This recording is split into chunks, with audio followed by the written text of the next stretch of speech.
Hello, everyone, and welcome to Education in Focus, powered by Chalkboard News. I'm Dan McCaleb, Vice President of News and Content at the Franklin News Foundation, publisher of ChalkboardNews.com. Chalkboard is a news website dedicated to issues related to K-12 education. Joining me again today is Brendan Clary, Chalkboard's K-12 editor. How are you, Brendan? I'm good, Dan. How about yourself? I am doing well, thank you, Brendan. We are recording this on Tuesday, September 5th. Yesterday was Labor Day. I hope all of our listeners who were able to take the day off enjoyed their extra day, even you, Brendan. While many K-12 students started back to school last month, now that we're past the September holiday, most others who have not yet will be going back to school soon, most likely this week. Brendan, one of the amazing things about the United States is its diversity, not just in terms of the diversity of population, but in terms of the diversity of how states do things. There's local control on things like when schools go back to session.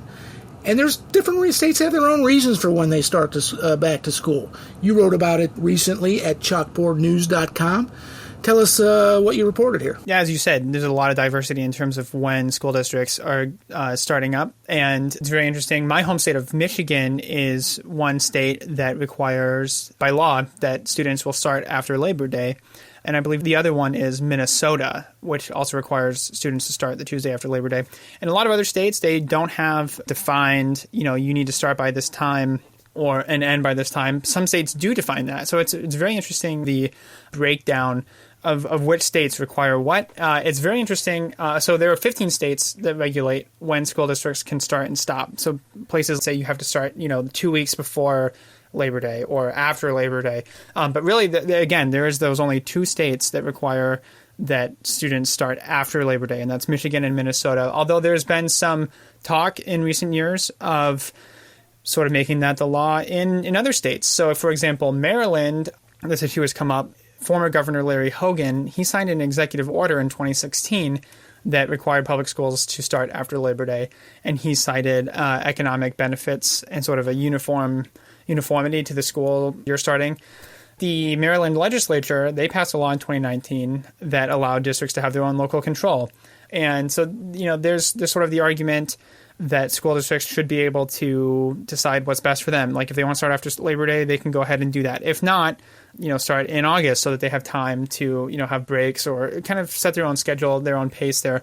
So it's not like it's wrong to start after Labor Day, and it is sort of even not a uniform thing in Michigan where the law requires it. So there is actually an exemption waiver that you can get.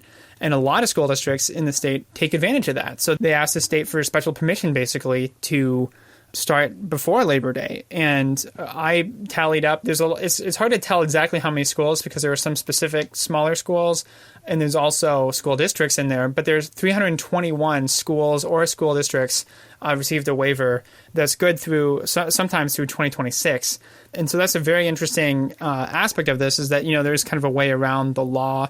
So there's a subset of students who are returning to school this week as opposed to maybe a few weeks ago. And so maybe a lot of the larger school districts in the state have already returned to school a couple of weeks ago. So it's just like an interesting look at how schools, as you said, there's a lot of diversity and around the country as well. I think that might play a role into it. I looked at a report from Pew Research, and they basically broke down when students go back to school based on where they live in the country. And it was a very interesting sort of analysis of where, like, what states or what regions are, more likely to go back to school after Labor Day versus, weeks before into August. So that analysis found, for example, that 76% of students in states near New York and Pennsylvania, they return to school after the long weekend, this week. And that's like some of the highest percentage of anywhere in the country.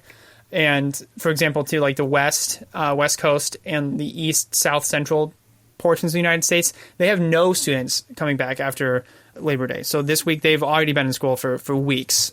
So it's just an interesting kind of breakdown by geography to look at that. And it sort of has insights about, and it makes you wonder, like, why do schools start up before the holiday versus after? One of the things that I didn't consider when I was reading your story in the past is there's, like, for example, tourism bureaus that prefer students to end before Memorial Day, and then to not begin until after Labor Day, which of course is today.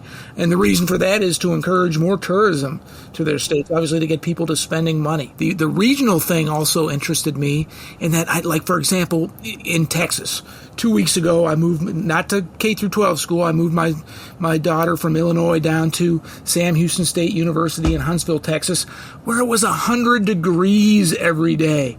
That doesn't seem like a really conducive atmosphere to start back to school in. It doesn't seem like, I guess I get the summer tourism industry and that influence on it, but and maybe there's not enough data for it, I don't know. Shouldn't schools consider what's best for the students when it comes to starting back to school? I know my daughter was miserable. It has since, it's gone from 105 every day to 95 every day in Texas. But man, that just seems, wow. Shouldn't they take those things into consideration? Yeah, I'm not sure. I mean, even when I went to school in Michigan, the high school didn't have air conditioning. So even after Labor Day sometimes, I mean, right now it's almost, I think it's in the 90s now. It'd be hot. So you have to wonder what is best for the school district. But I mean, then on the other side, they're thinking, what about Christmas break or, down the road, and when can we get done? And so there's those kinds of considerations. And I guess that is sort of the larger argument for letting districts have their own control, right? Of saying, when does it work for us to do this versus, having a state mandate and the need to get a waiver, sort of that extra step. And you have to have somebody who's going to be on top of pursuing that and running that through the Michigan Department of Education, or, a different state Department of Education as well. Like if you're in Minnesota, for example, and there's a requirement, but you want to kind of get around that. And so there's a way to do it. So I think that the argument there is, we should give districts control, but on the same time, the industry that, brings people to a state such as Minnesota, Michigan, where, there's lakes and there's different kinds of tourism throughout the summer. That is something that even Maryland's former governor Larry Hogan cited in his executive order, was that this is a boon for our state, that money coming into our state we can use to spend on education. So kind of it's, a cause and effect sort of thing. And so I think the other interesting there too is, for seasonal jobs. So there is spending there, but if you have students who are able to work a summer job, at a golf course or, at a restaurant as a waiter, then that is a boon to your economy as well. So if you can kind of have like a dependable flow of students until Labor Day, when things maybe start winding down for the fall, then that could be a boon to your businesses. So I think that there are these arguments there that are not unfounded, right? I think that as long as, students are being put first in the situation, then that is, the most critical element there. And sort of that local control aspect, that might be, and there is legislation in the Michigan legislature, for example, to undo this. So there is there's constant talk about this, and I'm sure it's going to be an issue that keeps coming up. And what's the best way to allow local control versus, statewide control? Yeah, and we got to wrap it up here in just a second. Brendan, one last point from me is I can see both sides of the argument. Local control, what's best for your local students. How different factors like the weather might factor into it. But there's something to be said for uniformity, too, when it comes to summer programs such as sports programs or summer camp or whatever. If one school district is going 2 or 3 weeks longer than the neighboring school district, how does that affect that? But that's a debate, Brendan, you and I are going to have another day. Listeners can keep up with all K-12 stories at chalkboardnews.com. For Brendan Clary, I'm Dan McCaleb. Please subscribe, and thank you for listening.